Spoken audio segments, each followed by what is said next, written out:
It was just a matter of time, I think, as far as one can tell, until the chief executive of Coutts, Peter Flavelle, stepped down from his post following the departure of Dame Alison Rose from NatWest. That's exactly what happened this afternoon. Mr. Flavelle announced his departure and said the treatment of Mr. Farage had fallen below the bank's high standards of personal service. And from personal experience, they are very high standards.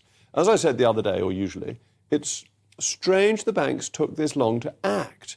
If Dame Alison had come out immediately and cleared the air, taking responsibility, she might just have got away with it. Nonetheless, my colleague Nigel Farage has pointed out that there are countless other people in his position who have suffered similar treatment for all sorts of reasons, one of whom joins me now, the former Brexit Party MEP, Ben Habib. Ben, thank you for coming in. It's a pleasure. Because it is now the broader issue, isn't it, that NatWest has had to lose some people. NatWest, I imagine, will change its policies. It won't do this again. But the whole regulated space, the banking industry and other financial services, and indeed corporate culture as a whole, has been inculcated, indoctrinated with this woke attitude that's making it harder to do business. It has, absolutely. And it's a terrific thing that Nigel's done to shine a very bright light on NatWest and Coutts to reveal the way that this has infected those two banks.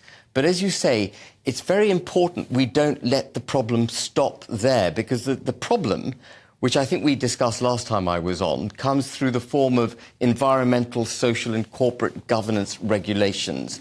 Now, these are slightly badly defined regulations, foisting obligations on directors of companies to drive towards net zero, to deliver social justice in the communities in which they operate, but not being precise on what that means. And in the case of NatWest and Coutts, and many other in fact, all regulated entities pretty much, all listed businesses pretty much, all public bodies pretty much, and all the businesses which they do business, they've adopted this social justice approach by delivering what they call inclusivity, diversity and inclusivity, which is the championing of ethnic minority rights, minority religions, people from transgender background. That's not a bad thing. That's not a bad thing. But what it's allowed people to do, what it's encouraged, and this is encouraged by the regulations and the regulators,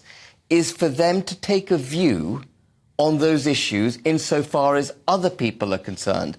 And what I think's happened with NatWest, and it starts with Coutts, of course, is that they looked at Nigel. Nigel is someone who wants to have a debate about net zero.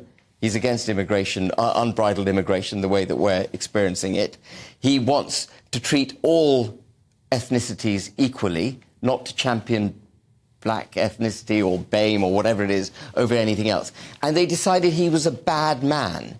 And I think that's where they went wrong. Even once they were called out on it, they were so convinced, Alison Rose was so convinced that she had the moral high ground, that she could stand her position, even rubbish him in the public domain, and she'd get away with it. But isn't it a problem with the whole corporate culture that is focused on anything other than delivering service for profit, that actually the best service provided by a business is that it is competitive and its price is lower than anybody else's, so that the consumer gets best value and has more money in his or her pocket to buy other services, and that ESG becomes a catch-all for bad service and poor management.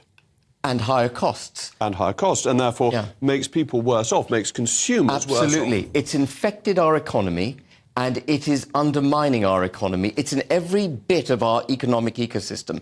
And I really hope that the battle that Nigel's having shines a light not just on these banks, but right across that problem. How much do you think comes from government and from regulation, and how much comes from the culture of our times, which is probably harder to change? I'm afraid to say a lot of it comes from government regulation, government laws and regulations. So the first evidence of this was in Section 172 of the Companies Act 2006, which foists this rather nebulous obligation on directors to promote the communities in which they operate.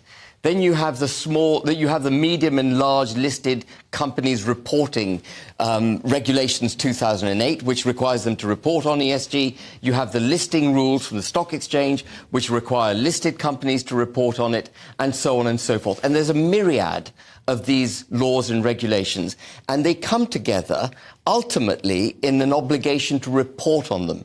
And by making companies and businesses report on them, businesses have to be seen to be complying with them.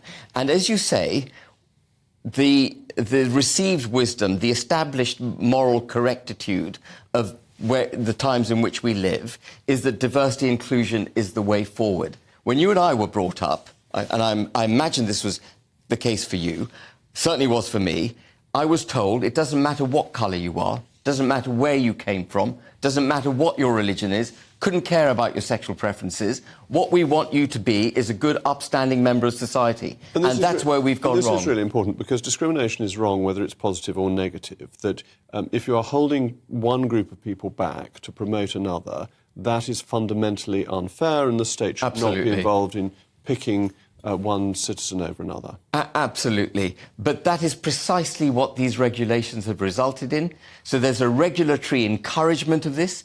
And the regulator here, one thing that we haven't really talked about is the role of the Financial Conduct Authority. Now, they would have been overseeing Coutts and NatWest in the promotion of these, what I would call divisive policies. And then, of course, the breach of private information. Well, the Bank of England's gone quite wild on this anyway, that it's discouraged lending to the oil and gas sector. It redesigned its logo to show it was more inclusive and all that sort of nonsense. Even spent money on that rather than focusing on dealing with inflation, its primary responsibility, and making banks keep information confidential, which is their primary Which is absolutely fundamental aspect of banking.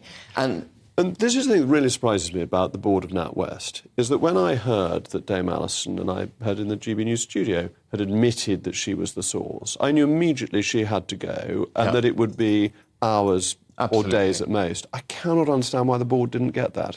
And the reason I think, I come back to it, Jacob, I think the reason is they had decided Nigel is a bad man, and they couldn't see beyond that. They were so hijacked by their ideology. And this costs people money because businesses that aren't focused on the bottom line charge They're getting it wrong. our viewers higher prices. That's the key.